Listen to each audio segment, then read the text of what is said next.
I am the Nerf curator.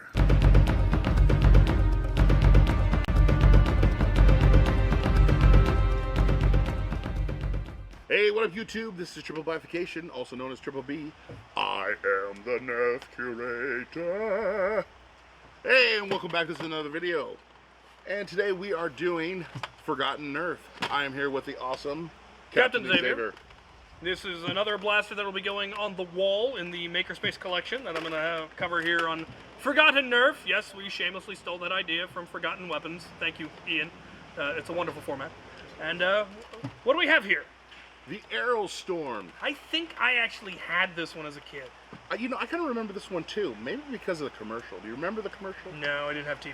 Absolutely amazing. The guy would jump across the couch and shoot massive arrows at each other. It looked phenomenal. Yeah, I'm pretty sure I had this one. I'm also, this is another arrow shooter, which means it has a large air volume in here. This one, it can still be today viable in a Nerf war just because of the design. These barrels are already pretty much ready to go for modifying. You can actually put a dart in there and fire it right now, or you can rebarrel with what is it, Petchy? Yeah. You can do some Petchy and give it a little bit do tighter. a rear load.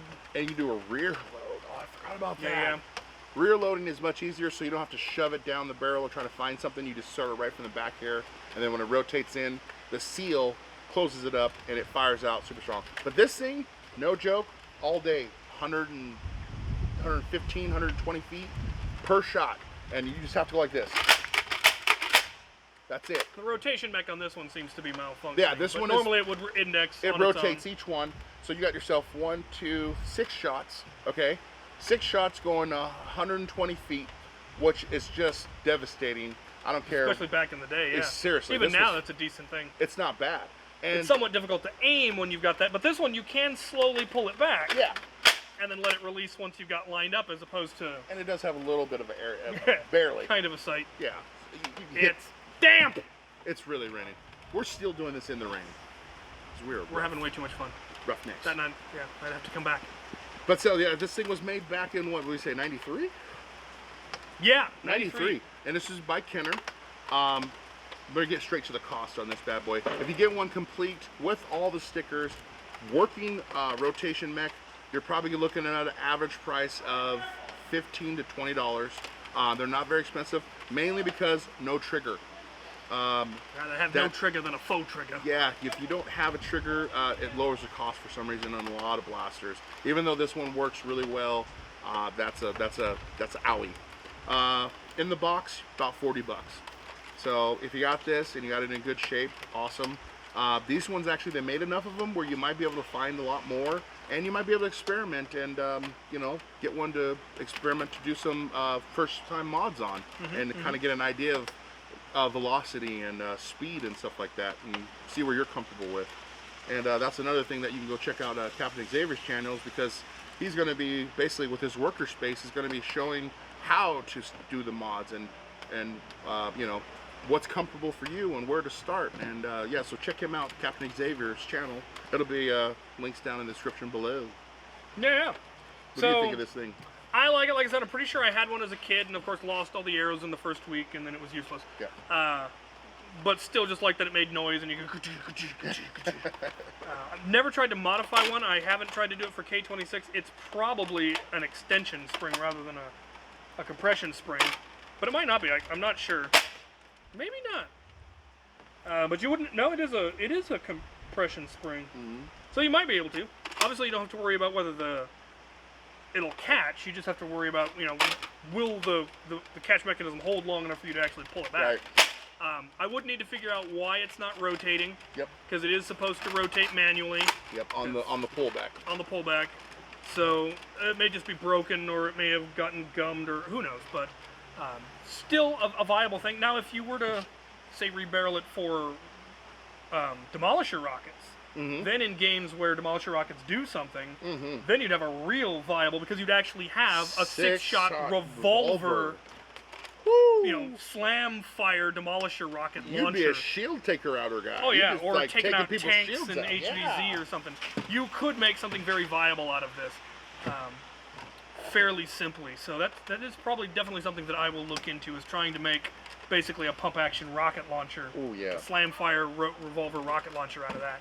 Because people have asked me if you could like make a Doominator into that. And you're like, no. Right. But this you probably could. And the price wise, it's vintage, but it's they cheap. made so many of them. They made so much of them that you're not going to be like, oh no, I cut this one up, I feel bad. It's not that bad. This one is actually one of the good ones to experiment on. Yeah, and it would be very, very simple to have somebody design a 3D printed demolisher barrel and just take this out so you're not cutting it up. You could just... And there's a screw right here. Yeah, You just unscrew it, put it post. on. It'd be a simple modification. I'm definitely going to have to give that one a try for that. So, Done. yeah, that is the Arrowstorm from '93. Should be one of the early ones on the wall. Woo! Now this one has none of the stickers. But other than that, the plastic's in good condition. It's clean. Yep. So yeah, that'll be a fun one to get up on the wall. I'll give you one that's a lot better shape. Okay, we'll put that one on the wall. This one I'll try to mod up. Yeah. Awesome. We'll play with that one. So there you have it. This has been Forgotten Nerf. Yes, stolen from Forgotten Weapons. We're going to acknowledge that as much as we can because you're going to call us on it. That's correct. But it really is. It's the same format and it's really kind of the same thing. So it's an homage to Ian, who is awesome. Yes, sir. And yeah, I've been Captain Xavier. I am the Nerf Curator, Thank you for watching. and I'll keep the light on for you. We got it right this time. Thank you. And now for the firing demonstration. I am firing Cyber Strike arrows off of this. I don't have any of the original yellow ones. Pretty sure they were yellow.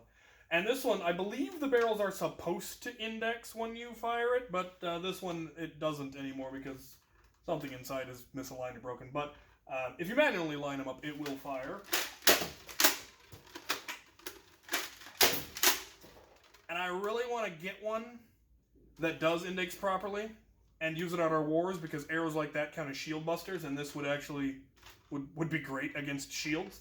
So I might try rebarreling it for demolisher rockets because those are a lot easier to get a hold of than arrows. But I do have at least this many of the newer arrows for like the big bad bow or the other bow. So yeah. But since this one isn't working, this is a good one for the wall. So, to the wall! Here we have the Arrowstorm, situated in 1993 where it belongs. Looks lovely. Wish I could get some of the original arrows. Not a whole lot of chance of that, but I might be able to fabricate something. Anyway, very cool. Thank you for watching.